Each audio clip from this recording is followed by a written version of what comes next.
Selamat sore Bapak Ibu Saudara sekalian yang dikasihi oleh Tuhan Yesus Kristus. Shalom semuanya. Apa kabar? Luar biasa karena kita memiliki Yesus yang luar biasa. Saudara yang berada di tempat ini beribadah secara onsite dan juga yang mungkin melihat secara online melalui YouTube.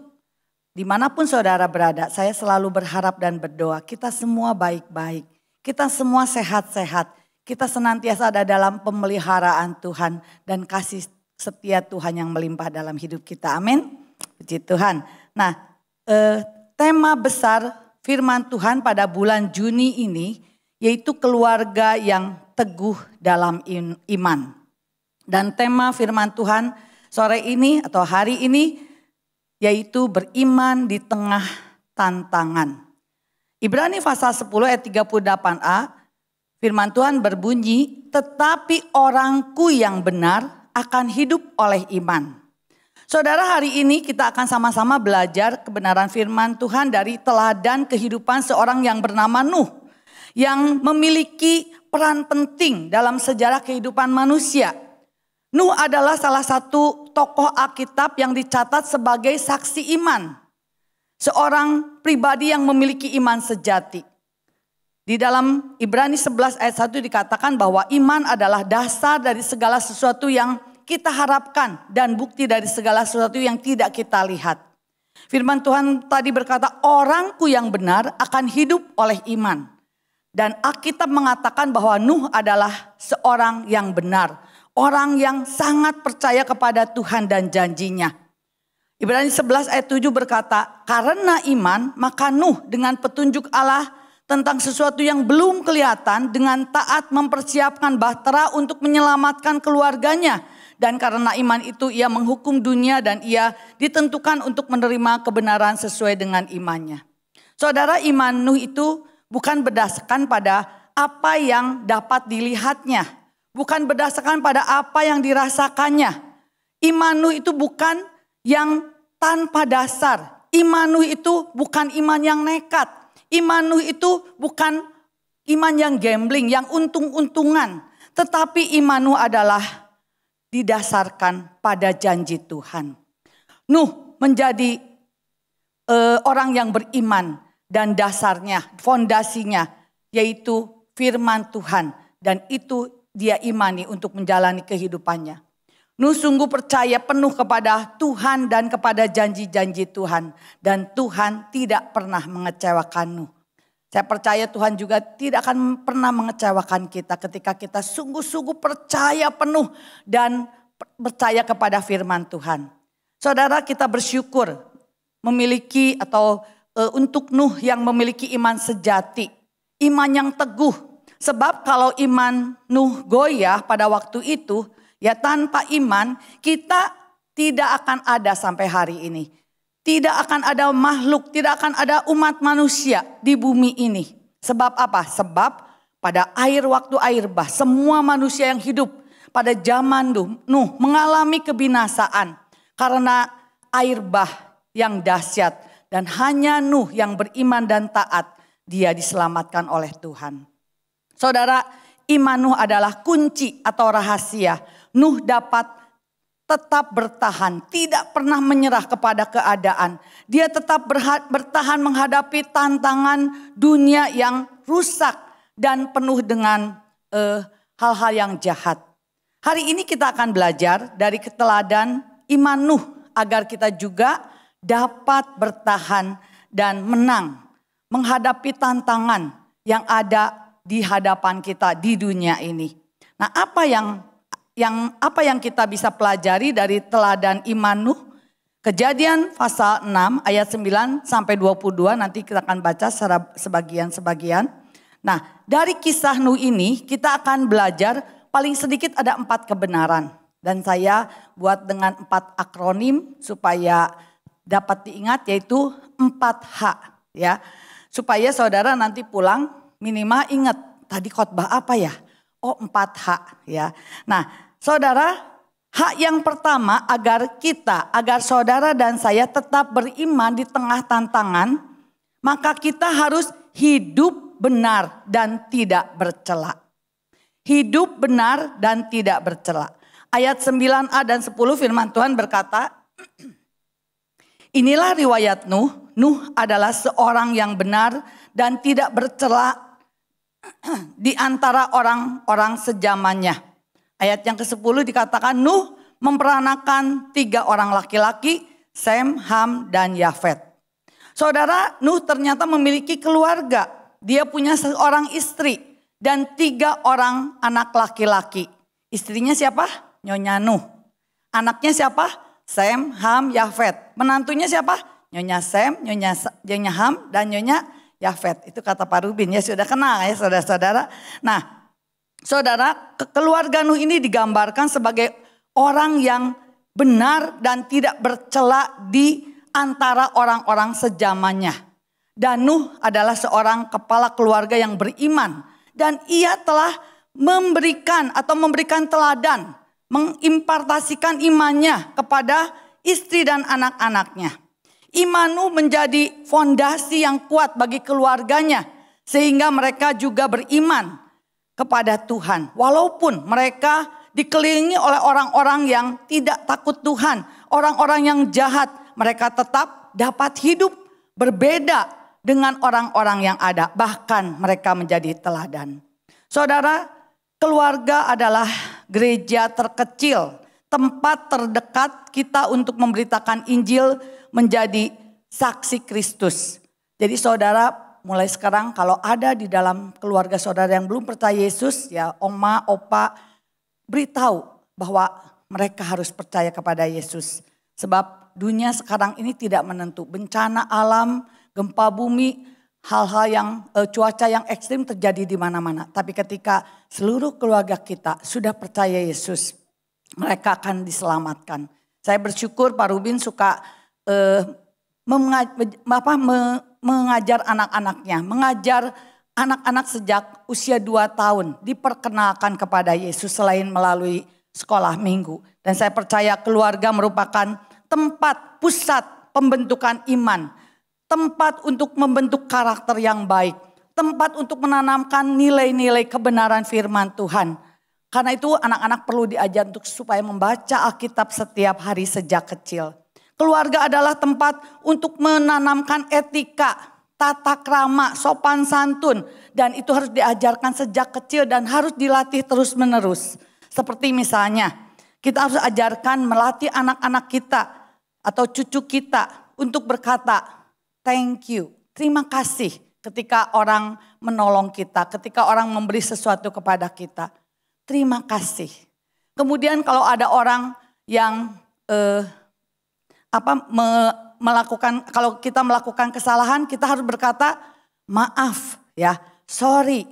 Dan kalau kita mau minta tolong kepada seseorang, kita perlu katakan tolong ambilkan termasuk kepada pembantu rumah tangga kita. Jadi kita perlu mengajarkan anak-anak untuk dilatih tentang etika, tata krama, sopan santun. Ya, kalau misalnya masuk ke rumah, saya sedang mengajarkan cucu saya dua-duanya. Kalau datang ke rumah saya bilang, Benaya Net, kalau datang ke rumah harus sapa dulu, jangan langsung main. Katakan hai oma, hai opa. Dan kalau pulang harus bilang bye oma, bye opa. Itu dilatih terus menerus. Dan saya percaya keluarga adalah tempat latihan pembentukan karakter. Keluarga diajar untuk menolong, saling menolong. Supaya hidup rukun antara adik dan kakak. Saya percaya ketika kita sungguh-sungguh mengerti bahwa keluarga adalah tempat di mana kita harus menanamkan nilai-nilai, bahkan memberikan teladan iman kepada mereka. Dan orang tua sebagai wakil Tuhan di bumi bertanggung jawab untuk mengajar, untuk mendidik, membangun iman dan meneladankan iman kepada anak-anak dan seluruh anggota keluarga kita. Agar apa? Agar keluarga kita, agar mereka menjadi kuat, menjadi berkat dan hidupnya berdampak dan mempermuliakan Tuhan. Saudara mungkin pernah mendengar ada 2 nama. Yang pertama namanya Jonathan Edward dan Max Juk. Ya. Nah, saudara pada tahun 1900 pernah diadakan penelitian tentang kehidupan anak-anak atau keturunan dari 2 keluarga ini Mereka tinggal di New York, dua keluarga ini tinggal di New York. Dan waktu itu ini diselidiki atau diteliti, dan ini kisah nyata oleh seorang sarjana yang bernama Benjamin Warfield ya, dari Amerika Serikat. Kisah ini mengisahkan ada dua keluarga di abad 18 dan ternyata dari keturunan kedua keluarga ini ada perbedaan yang mencolok. Ya, Jonathan Edward tahun 1703 sampai dengan 1758, dia adalah seorang pendeta. Dia adalah pengkhotbah KKR terkenal pada abad 18. Dia hidup mengasihi Tuhan, hidup takut akan Tuhan. Dia dikenal sebagai rektor, ya, seorang teolog. Hidupnya melayani Tuhan dan dia menikah dengan seorang wanita yang takut akan Tuhan juga, namanya Sarah. Dan dia akhirnya mereka memiliki 11 orang anak, mendidik anak-anak di dalam takut akan Tuhan. Dan anak-anaknya selalu diantar untuk pergi ke sekolah minggu, untuk pergi ke gereja setiap minggu. Nah saudara, mereka memiliki keturunan 929 orang dengan reputasi sebagai berikut. 300 orang menjadi pendeta, misionaris, dan guru Alkitab. 120 orang sebagai profesor. 14 orang sebagai rektor universitas. 60 orang lebih menjadi dokter. 60 orang sebagai pengarang buku yang baik dan terkenal.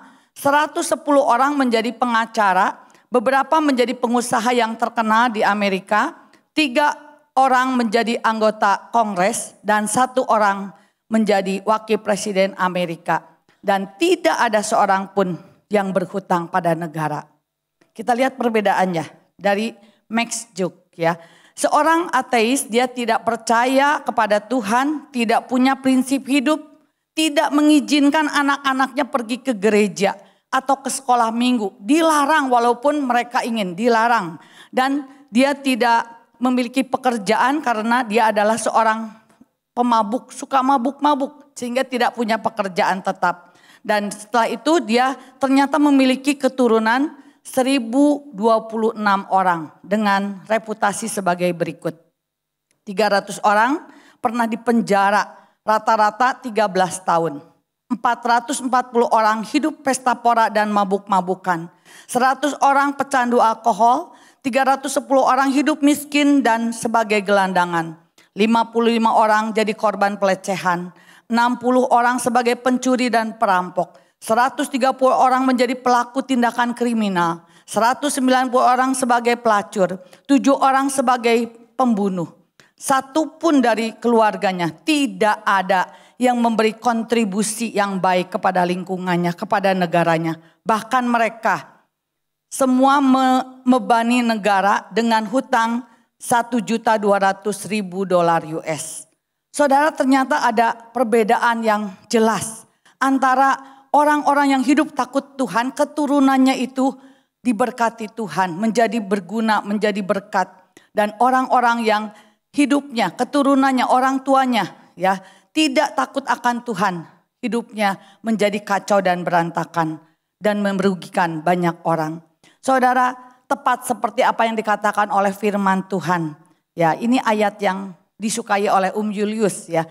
Mazmur 100 selusin, Mazmur 112 ayat 1 sampai dengan 3. Firman Tuhan berkata, berbahagialah orang yang takut akan Tuhan, yang sangat suka kepada segala perintahnya. Anak cucunya akan perkasa di bumi. Angkatan orang benar akan diberkati. Harta dan kekayaannya ada dalam rumahnya. Kebajikannya tetap untuk selamanya. Saudara, karena itu penting sekali bagi kita untuk hidup takut akan Tuhan. Hidup benar dan tidak bercela. Supaya kita memiliki keturunan ilahi. Memiliki keturunan yang memiliki iman yang teguh. Sehingga kita bisa sebagai orang tua meneladankan iman kita kepada anak-anak kita, anggota keluarga kita. Sehingga mereka memiliki iman yang kuat. Dan mereka bisa bertahan menghadapi kehidupan yang penuh tantangan ini. Amin. Jadi hal yang pertama, kita kalau ingin beriman di tengah tantangan, hidup benar dan tidak bercela. Hal yang kedua, agar kita tetap beriman di tengah tantangan, maka kita harus hidup bergaul dengan Tuhan. Ayat yang ke-6, Kejadian pasal 6 ayat yang ke-9b, firman Tuhan berkata, dan Nuh itu hidup bergaul dengan Allah. Saudara, bergaul berarti menjalin relasi, memiliki kerinduan untuk selalu dekat. Bergaul dengan Tuhan berarti kita memiliki keintiman, akrab, ada kedekatan, memiliki relasi yang dalam dengan Tuhan. Ada gairah untuk senantiasa ada di dalam hadirat Tuhan. Ada bersekutu dengan Tuhan.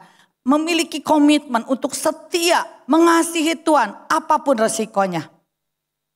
Karena itu saudara, seperti Nuh hidup bergaul dengan Tuhan. Nuh memiliki hubungan yang intim, yang dekat dengan Tuhan. Nuh hidup takut akan Tuhan. Sehingga apapun yang terjadi, Nuh tetap taat, kuat menghadapi tantangan yang ada. Pemazmur berkata di dalam Mazmur pasal 25 ayat yang ke-14. Tuhan bergaul karib dengan orang yang takut akan Dia. Dan perjanjiannya diberitahukannya kepada mereka. Saudara, karena Nuh hidup bergaul dengan Tuhan, maka Tuhan memberitahu rahasia, menyatakan kehendaknya, rencananya yang akan terjadi kepada Nuh. Kejadian pasal 6 ayat 13-14 mengatakan, aku telah memutuskan untuk mengakhiri hidup segala makhluk, sebab bumi telah penuh dengan kekerasan oleh mereka. Jadi aku akan memusnahkan mereka bersama-sama dengan bumi. Buatlah bagimu sebuah bahtera dari kayu gofir. Saudara, menarik sekali walaupun Tuhan memberitahu Nuh dan memutuskan untuk menghancurkan bumi, membinasakan bumi ini dan segala yang ada. Tetapi keputusannya untuk memusnahkan bumi itu tidak berlaku bagi Nuh serta keluarganya. Mengapa? Karena selain Nuh beriman, Nuh juga mendapat kasih karunia dari Tuhan. Kejadian 6 ayat 8 dikatakan, tetapi Nuh mendapat kasih karunia di mata Tuhan. Saudara, kasih karunia adalah pemberian Allah tanpa syarat. Pemberian Allah yang menjawab kebutuhan secara lengkap. Dan Nuh mendapatkan kasih karunia dari Tuhan. Sehingga ia dapat menyelesaikan tugas dan tanggung jawabnya. Untuk membangun sebuah bahtera yang besar. Dan Tuhan turut bekerja menyertai Nuh, melindungi Nuh, menolong Nuh sampai bahtera itu selesai. Saudara, karena itu kalau kita selama ini suka kalah, suka lemah, putus asa menghadapi tantangan. Mari kita hidup, bangun hubungan kita dengan Tuhan. Kita mau menjadi orang yang hidup bergaul dengan Tuhan. Saudara, saya pernah membaca tentang seorang yang bernama George Washington. Ia memiliki reputasi yang baik. Ternyata dia adalah seorang yang tekun berdoa. Memiliki hubungan yang intim dengan Tuhan. Satu kali ketika dia ada di camp militer, ya, dia ternyata sering didapati sedang berdoa, sedang berlutut menyembah Tuhan. Nah, pada suatu hari ada seorang petani yang melihat ada camp di tempat itu, camp militer. Akhirnya petani itu waktu lewat dia mendengar suara. Saking penasarannya dia akhirnya ngedeketin camp militer itu dan dia ternyata melihat ada seorang yang sedang berdoa dengan bersuara. Dan ternyata dia melihat ada seorang yaitu George Washington yang sedang berlutut berdoa dan di pipinya ada air mata yang mengalir. Si petani ini langsung pulang ke rumahnya dan dia langsung berteriak kepada istrinya. Dia berkata, George Washington akan berhasil. George Washington akan berhasil. Dia akan berhasil untuk meraih kemerdekaan bagi Amerika. Nah, istrinya yang kaget, dia, kenapa kamu bisa berpikir begitu, Pak? Ternyata dia ceritakan, tadi saya melihat bahwa ternyata George Washington itu sedang berdoa. Saya mendengar dia sedang berdoa dan benar saudara, George Washington hidup mengandalkan Tuhan. Dia selalu berdoa dan ketika di bawah pimpinannya Amerika bisa merdeka dari penjajahan Inggris. Dan dia disebut sebagai founding father, pendiri dari negara Amerika Serikat. Dan tahun 1787 George Washington resmi menjabat sebagai presiden Amerika yang pertama. Saudara, kita harus belajar untuk selalu hidup mengandalkan Tuhan. Melibatkan Tuhan dalam segala sesuatu. Mari saudara kita bangun mesbah kita. Kalau selama ini saudara sudah malas berdoa, mari kita berdoa kembali. Sebab doa orang benar sangat besar kuasanya. Amin.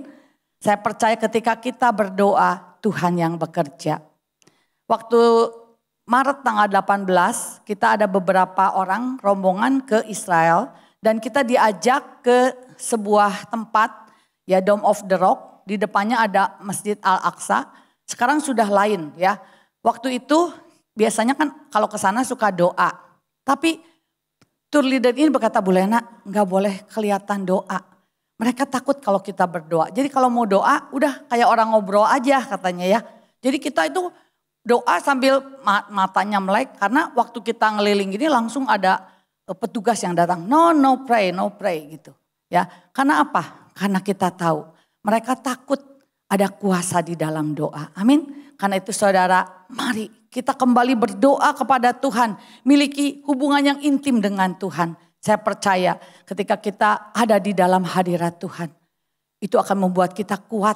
Kita akan menjadi orang-orang yang berkemenangan. Tidak pernah putus asa. Ada semangat yang baru. Ada kekuatan yang baru ketika kita ada di hadirat Tuhan. Amin. Karena itu jangan malas berdoa. Ikuti doa pagi, doa siang. Di mana ada doa biar kita masuk bersekutu. Jangan pernah meninggalkan ibadah. Kita doa, saya percaya. Ketika kita bersatu hati berdoa. Firman Tuhan berkata kalau ada di dunia ini sepakat minta apapun juga. Maka permintaannya akan dikabulkan. Amin. Karena itu kalau saudara ada masalah. Berdoa suami istri bersama keluarga. Sepakat. Saya percaya doa orang benar. Bila dengan yakin sangat besar kuasanya. Amin. Hal yang ketiga, agar kita tetap beriman di tengah tantangan, maka kita harus hidup mempraktekkan iman kita dengan taat kepada Tuhan. Ayat yang ke-14 sampai 16 dan 19 sampai 22 saya akan bacakan. Buatlah bagimu sebuah bahtera dari kayu gofir. Bahtera itu harus kau buat berpetak-petak dan harus kau tutup dengan pakal dari luar dan dari dalam. Beginilah engkau harus membuat bahtera itu. 300 hasta panjangnya, 50 hasta lebarnya, dan 30 hasta tingginya. Buatlah atap pada bahtera itu dan selesaikanlah bahtera itu sampai sehasta dari atas. Dan pasanglah pintunya pada lambungnya. Buatlah bahtera itu bertingkat bawah, tengah, dan atas. Ayat 19-22. Dari segala jenis burung dan dari segala jenis hewan dan dari segala jenis binatang melata di muka bumi, dari semuanya itu harus datang satu pasang kepadamu supaya terpelihara hidupnya. Dan engkau bawalah bagimu segala apa yang dapat dimakan. Kumpulkanlah itu padamu untuk menjadi makanan bagimu dan bagi mereka. Lalu Nuh melakukan semuanya itu tepat seperti yang diperintahkan Allah kepadanya. Demikianlah dilakukannya. Saudara, Nuh adalah pribadi yang beriman dan taat kepada Tuhan. Imannya dibuktikan dengan ketaatannya. Dan Nuh memiliki karakter atau sifat yang taat ini tidak lepas dari unsur keluarga. Dari garis keturunan orang yang hidup taat dan setia kepada Tuhan. Nuh adalah generasi ke-10 dari Adam dan garis keturunan dari Set. Pada waktu itu ya, Kejadian 4 ayat 26 dikatakan waktu itu orang mulai memanggil nama Tuhan. Saudara, Alkitab berkata bahwa Ibrani 11 ayat 7 tadi, karena iman maka Nuh dengan petunjuk Tuhan taat melakukan apa yang difirmankannya. Ukurannya semuanya tepat karena Nuh taat kepada perintah Tuhan. Ketika Tuhan berfirman kepada Nuh, Nuh percaya penuh dan mentaatinya. Dan apa yang Tuhan firmankan kepadanya bahwa akan ada air bah, akan ada hujan. Nuh itu taat, percaya saja padahal dia gak pernah lihat hujan ya. Dikatakan belum pernah ada hujan apalagi air bah. Nuh gak ngerti tapi dia taat. Kemudian waktu Tuhan suruh membuat bahtera, dia juga taat walaupun waktunya hampir 100 sampai 120 tahun.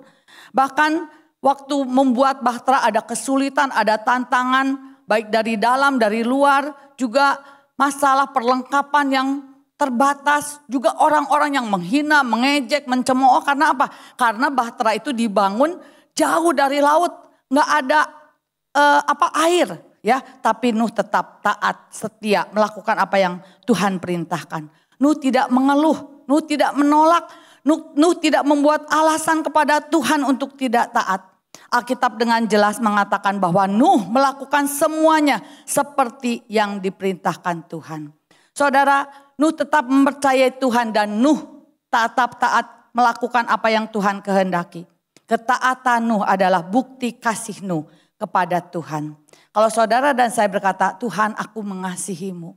Tuhan aku percaya kepadamu, tapi kalau saudara dan saya tidak taat, itu berarti kita belum sungguh-sungguh percaya kepada Tuhan. Sebab 1 Yohanes pasal 5 ayat 3 dikatakan, sebab inilah kasih kepada Allah, yaitu bahwa kita menuruti perintah-perintahnya. Perintah-perintahnya itu tidak berat. Jadi kalau saudara dan saya berkata, Tuhan aku mengasihimu, kita harus taat apapun yang Tuhan katakan. Kalau kita berkata, Tuhan aku beriman kepadamu, kita harus taat. Saudara ingat Abraham, dia adalah bapak orang percaya. Kenapa? Karena dia taat. Ketika Tuhan menyuruh Abraham keluar dari negeri Ur Kasdim ke satu tempat yang tidak dia tahu, dia taat. Ketika dia disuruh mempersembahkan Ishak, dia taat. Dan Tuhan melihat hati yang taat, yang mengasihi Tuhan. Dan Tuhan tidak jadi mengambil Ishak sebagai persembahan dan dia sediakan domba. Saudara ingat janda yang mengalami masalah karena hutang, karena suaminya meninggal, anaknya mau diambil. Janda itu disuruh, waktu itu ditanya, apa yang kau miliki? Hanya sebotol buli-buli berisi minyak. Dia disuruh untuk meminjam bejana dari tetangganya dan dia taat lakukan. Dan kemudian dituangkan sampai semua bejananya penuh. Tidak masuk akal, tidak masuk logika. Tapi ketika taat ada mujizat. Kita juga tahu Naaman.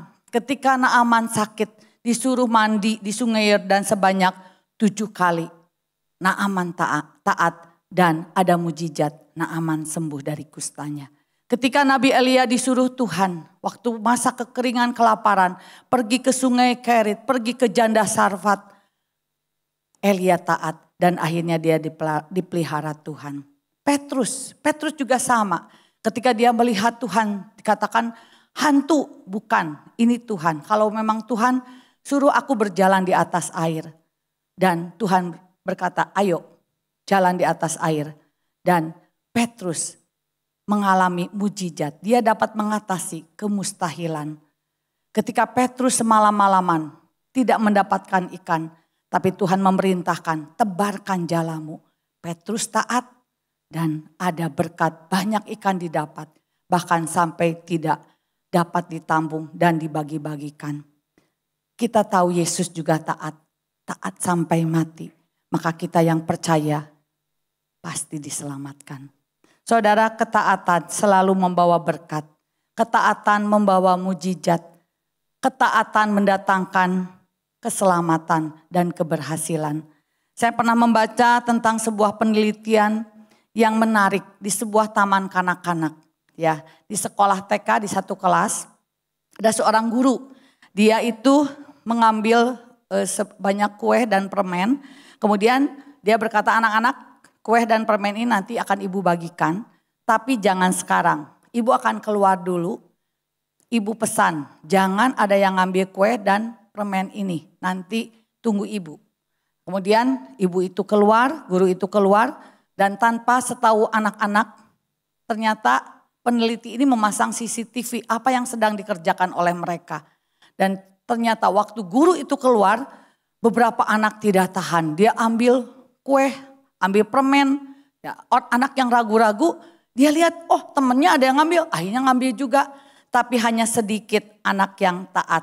Dia tetap duduk manis menunggu ibu guru sampai datang.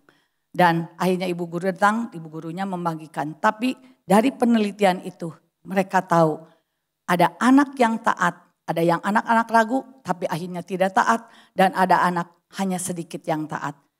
Setelah itu kira-kira 20 atau 30 tahun kemudian dilakukan penelitian yang sama. Diadakan lagi kepada anak-anak yang dulu pernah dites itu. Ternyata hasilnya anak-anak yang taat mereka hidupnya berhasil. Sedangkan anak-anak yang tidak taat mereka mengalami kegagalan bahkan di dalam rumah tangganya dan di dalam karirnya. Saudara, ternyata untuk menjadi taat itu diperlukan latihan. Sejak kecil, sejak dini, sejak muda, sejak masih remaja. Melakukan hal-hal yang kecil. Firman Tuhan berkata, kalau engkau setia dalam perkara kecil, maka Tuhan akan memberikan perkara-perkara yang besar. Ada seorang yang mengatakan bahwa ketaatan itu seperti menandatangani sebuah dokumen kosong dan membiarkan Tuhan yang mengisi apa saja di atasnya yang Tuhan mau. Saudara, taat itu membawa berkat. Selalu ada upah bagi orang-orang yang sungguh-sungguh beriman dan taat kepada Tuhan. Ketika Nuh disuruh untuk masuk ke dalam bahtera, hujan turun 40 hari 40 malam. Air bah tidak turun, tidak surut. Ya, kurang lebih harus menunggu lagi. Tapi Nuh tetap taat, diam di dalam perahu, di dalam bahtera itu. Dan Alkitab tidak memberitahu apakah Tuhan berbicara lagi kepada Nuh atau tidak. Tapi kita lihat luar biasa. Tuhan ternyata tidak pernah melupakan Nuh. Tuhan ingat Nuh. Kejadian pasal 8 ayat 1 dikatakan, Allah tidak melupakan Nuh dan semua binatang yang berada di dalam bahtera itu. Saudara, sungguh luar biasa. Tuhan itu setia. Tidak pernah melupakan saudara dan saya. Bahkan firman Tuhan berkata bahwa kita itu ada di dalam, ditulis di telapak tangannya. Karena itu saudara, kalau selama ini saudara mungkin sudah berdoa, sudah meminta sesuatu kepada Tuhan, tapi Tuhan belum mengabulkannya. Bukan berarti Tuhan lupa. Tapi saudara sedang diproses Tuhan untuk lebih sabar, untuk lebih tekun, untuk lebih berharap mengandalkan Tuhan. Amin. Karena itu saudara jangan pernah menyerah, jangan putus asa. Tuhan selalu ingat saudara dan saya. Tuhan selalu ingat kepada kita. Dan Nuh ketika diingat Tuhan, Tuhan suruh pada waktunya setelah semuanya kering, disuruh keluar bersama seluruh hewan-hewan yang ada di dalam bahtera. Dan luar biasa, apa yang pertama dikerjakan Nuh? Nuh membangun mesbah dan mempersembahkan korban. Dan korban itu merupakan persembahan wewangian yang harum di hadapan Tuhan. Dan akhirnya Tuhan memberikan pelangi di langit sebagai tanda perjanjian kekal kepada manusia, kepada Nuh. Karena iman dan ketaatan Nuh, Tuhan berjanji mulai hari ini tidak akan pernah menghukum bumi ini dengan air. Karena itu saudara, hiduplah dengan iman yang dipraktekkan. Bukan hanya percaya tapi tidak dilakukan. Mari kita menjadi pelaku-pelaku firman. Mari kita menjadi orang-orang yang taat. Taat membawa berkat. Taat membawa mujizat dalam kehidupan kita. Amin. Hak yang keempat, yang terakhir, agar kita tetap beriman di tengah tantangan, maka kita harus hidup menjadi pemberita kebenaran. Saudara, Nuh adalah bukti bahwa Allah menyelamatkan orang yang dipilihnya. Kehidupan Nuh mengungkapkan kebenaran yang abadi, bahwa kita diselamatkan oleh kasih karunia melalui iman, bukan hasil usaha kita. Jadi kalau saudara dan saya ada di sini, bukan karena kita yang pilih Tuhan, tapi Tuhan yang memilih kita, Tuhan yang mengasihi kita. Karena itu kita patut bersyukur. Tidak ada yang bisa kita banggakan, tidak ada yang bisa kita sombongkan. Saudara dan saya, kalau ada di tempat ini beribadah, itu semua karena kasih karunia Tuhan. Karena pemeliharaan Tuhan, pilihan Tuhan.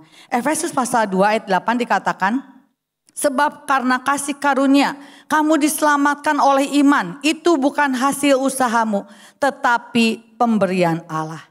Saudara, Nuh diselamatkan oleh kasih karunia melalui iman. Nuh mendengar firman, dia percaya kepada janji Tuhan. Dan dia buktikan imannya melalui ketaatan. Saudara, hanya ada satu jalan untuk diselamatkan dari kebinasaan, dari pemusnahan waktu air bah. Harus masuk ke dalam bahtera. Dan bahtera itu hanya mempunyai satu pintu. Ini gambaran bahwa keselamatan tidak ada di tempat lain, hanya ada di dalam Yesus. Yesus sendiri berkata di dalam Yohanes 14 ayat yang ke-6, "Akulah jalan dan kebenaran dan hidup. Tidak ada seorang pun yang datang kepada Bapa kalau tidak melalui aku." Saudara, ayat ini merupakan pernyataan Yesus yang tegas tentang cara kita untuk mendapatkan keselamatan dari Allah, yaitu hanya di dalam Yesus, melalui Yesus. Karena itu saudara, walaupun ada ajaran yang mengatakan ada jalan lain, banyak jalan menuju Roma, tapi jalan keselamatan hanya di dalam Yesus. Sekali Yesus tetap Yesus. Jangan pernah tergoyahkan, karena itulah jaminan yang Tuhan berikan bagi kita. Dan pada akhirnya dari kehidupan Nuh kita diingatkan bahwa hukuman atas dosa manusia akan datang. Penghukuman akan dunia ini akan datang. Tapi bukan dengan air bah lagi. Karena itu saudara, menjelang hari Tuhan, kedatangan Yesus semakin dekat. Kita melihat tanda-tanda keadaan di dunia. Banyak pengajaran-pengajaran yang menyesatkan, yang membuat kita bimbang. Tapi Tuhan mengingatkan kita supaya kita hidup menjadi pemberita kebenaran, pewarta kebenaran. Kita harus ingat, kita dipanggil supaya kita menjadi orang-orang yang bisa menyelamatkan orang lain juga. Menuntaskan amanat agung Kristus. Diselamatkan untuk menyelamatkan. Kalau saudara dimuridkan, untuk memuridkan. Kalau saudara diberkati, diberkati untuk memberkati. Amin. Kalau saudara dipulihkan, saudara dipulihkan untuk memulihkan. Kalau saudara disembuhkan, disembuhkan untuk menyembuhkan. Mungkin bukan secara fisik, ada yang sakit luka hati. Tapi ketika kita menyadari bahwa kita memiliki panggilan, yaitu untuk hidup menjadi pembawa kebenaran, pewarta kebenaran. Paulus mengingatkan saudara dan saya di dalam 2 Korintus pasal yang ke-5 ayat 20a. Jadi kami ini adalah utusan-utusan Kristus. Saudara dan saya adalah utusan-utusan Kristus pada akhir zaman ini. Karena itu saudara, kalau kita sudah diselamatkan, jangan pernah berhenti untuk bersaksi tentang Yesus. Saya ingat, mungkin saudara pernah dengar ada seorang yang bernama Frank Jenner. Dia adalah seorang yang terkenal, penginjil terkenal di George Street, yaitu di Australia, di Sydney. Ya, ketika dia hidup kecanduan judi, dia dikenalkan oleh temannya di bawah Yesus, kepada Yesus. Ketika dia bangkrut, dia sudah terpuruk kecanduan judi, akhirnya dikenalkan temannya oleh temannya bertemu dengan Yesus secara pribadi. Hidupnya bukan hanya diubahkan, tapi bisa mengubahkan banyak orang. Ketika dia terlepas dari kecanduan judi, akhirnya dia berkata kepada Tuhan bernasar, mulai hari ini aku ingin membalas kebaikan Tuhan. Aku akan memberitakan setiap hari kepada 10 orang yang aku jumpai. Dan memang di George Street itu banyak orang yang transit, pelaut-pelaut sebelum sampai ke Inggris mereka transit dulu di Australia. Dan waktu Frank Jenner ini bertemu orang-orang itu, dia berkata, maaf Tuan, boleh enggak saya mengganggu? Saya akan bertanya, kalau nanti saudara Anda mati, nanti malam Anda mati, apakah saudara akan kemana? Alkitabku berkata, hanya ada 2 pilihan, sorga atau neraka.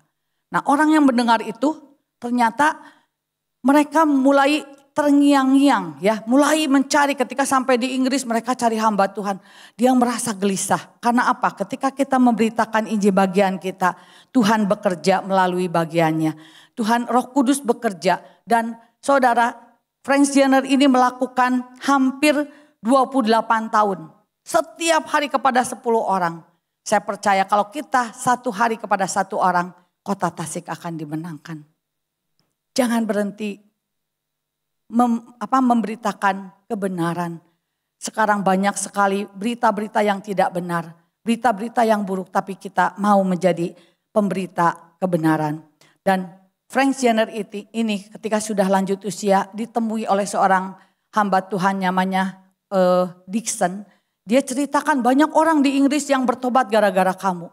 Dia menangis. Ternyata hampir 100.000 orang yang bertobat mengenal Yesus melalui pelayanan Frank Jenner ini. Yang hanya berkata, Kalau Anda mati nanti malam, apakah akan kemana? Kepada kekekalan, ke surga atau neraka. Dan 100.000 orang bukan hanya bertobat, tapi mereka menjadi hamba-hamba Tuhan. Untuk itu saudara, mari mulai sekarang kita bukan hanya menjadi anggota gereja, tapi kita mau belajar untuk mengembangkan karunia rohani yang Tuhan berikan. Yang suka mengajar, kita mau mengajar sekolah minggu, menjadi mentor, mengikuti kegiatan pelayanan yang ada. Saya percaya kita akan menjadi utusan-utusan Kristus pada akhir zaman. Hidup kita akan berdampak menjadi berkat. Sebab tidak ada hal yang lebih membahagiakan selain melayani Tuhan. Dan hidup ini adalah kesempatan untuk melayani Tuhan. Ada lagunya ya. Hidup ini adalah kesempatan. Hidup ini untuk melayani Tuhan. Jangan sia-siakan apa yang Tuhan beri. Hidup ini harus jadi berkat. Saudara, sudahkah hidup kita menjadi berkat? Kalau selama ini kita hanya menjadi orang Kristen yang egois, tidak pernah memberitakan Injil. Mari, mulai sekarang ceritakan tentang Yesus. Enggak usah pakai ayat banyak-banyak. Apa yang saudara alami setelah dan sebelum saudara terima Yesus. Saya percaya ada banyak kesaksian. Waktu saya pelayanan di Filipina, ada seorang yang kerja benar-benar udah nggak bisa keluar ya. Dia terjebak dan akhirnya dia bisa jadi hamba Tuhan. Dia cerita bagaimana dulu dia dapat uang ya, dia judi ya. Di sana judinya legal. Jadi dia judi, akhirnya Tuhan panggil bisa dengan cara yang ajaib. Dia cerita dari uang miliaran, akhirnya dia harus pelayanan, gulung kabel, bantuin di gereja. Dia lakukan dengan tekun. Dan dia bersaksi luar biasa, dia itu udah pacaran dengan orang yang bukan seiman. Udah mau nikah, dia cerita luar biasa Tuhan itu sayang. Udah lamaran ya, hari ulang tahun dia mau pulang, mau nikah. Dia cerita begini, tiba-tiba dia kan merasa tidak damai, dia datang ke hamba Tuhan, ceritakan baca Alkitab terus. Dan Roh Kudus bekerja. Hari itu, besoknya mau ulang tahun, dia tidur sampai hampir 2 hari. Handphonenya mati semuanya, tidur udah kayak orang meninggal. Tapi waktu dia kaget, dia udah beli tiket mau nikah, karena hari ulang tahunnya mau nikah. Ternyata tiketnya udah angus, mau ke airport udah angus. Karena ketiduran hampir 2 hari. Semalam-malam terus gak bangun, gak makan, tidur. Akhirnya apa? Waktu dia buka handphonenya, di charger lagi. Ternyata wah itu umpatan dari calon istrinya. Wah ini tanda dari Tuhan. Akhirnya dia putus dan tidak pernah melanjutkan hubungannya. Dan dia sekarang menikah dengan seorang anak Tuhan, melayani Tuhan. Di bagian luar, di luar Malaysia ya kalau nggak salah, pokoknya pulau antara Indonesia dan Davao apa namanya. Dan di sana dia melayani Tuhan dengan bahasa daerah. Luar biasa saudara, kalau Tuhan sudah berkenan pada seseorang, hidupnya akan mengalami mujizat untuk dipakai bagi kemuliaannya. Karena itu saudara, biarlah kita beriman di tengah tantangan, tetap kuat, hidup dengan tidak bercela, hidup benar, hidup bergaul dengan Tuhan, hidup mempraktekkan iman kita dengan taat, dan hiduplah menjadi pemberita Injil, pembawa kebenaran. Kiranya firman Tuhan termaterai dalam kehidupan kita, dan biarlah saudara dan saya menjadi pelaku-pelaku firman. Tuhan Yesus memberkati. Berikan kemuliaan bagi nama Tuhan.